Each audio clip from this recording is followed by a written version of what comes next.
আরে ভাই, তোরা তো একটা ডার্বি জিতেছিস, আনন্দ করছিস, কর না। কি দরকার এই মারধর করার? ডাইরেক্ট কমেন্টস বক্সে এসে হুমকি দিচ্ছিস, রাস্তাঘাটে মারধর করছিস। শোন, ইট মারলে কিন্তু পাটকেলটা খেতেই হয়। তোরা আই লিগও জিতিসনি, আইএসএলও জিতিসনি, আর শিল্ডও পাসনি। তো আনন্দটা একটু লিমিট বুঝে কর। আর এই মারামারির ব্যাপারটা শুধু তোদের একার বলবো না, আমাদেরও কিছু সমর্থক আছে যারা এই কাজগুলো করে। এইগুলো এবার ভাই বন্ধ হওয়া দরকার।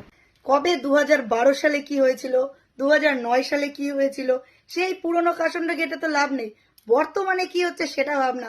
তোরা লিস্টে এগিয়ে আছিস, সেই লিস্ট আমরা টপকাতে পারবো না, তার কি মানে আছে? বারবার যে পুরনো লিস্টই বের করছিস, ওইসব ছাড় না। থাকছিস পশ্চিমবঙ্গে, গীত গাইছিস পূর্ববঙ্গের না।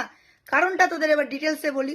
এইটা পশ্চিমবঙ্গ, পশ্চিমবঙ্গের ইংলিশ ওয়েস্ট বেঙ্গল।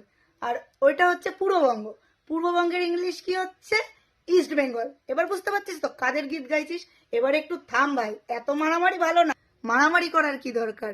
হ্যাঁ, বাথরুমও কিন্তু সব জায়গায় চলে না। হ্যাঁ, কিছু কিছু জায়গায় মাথাটা নিচু করেও রাখতে হয়। কেন জানিস তো? দেখ তার প্রমাণ।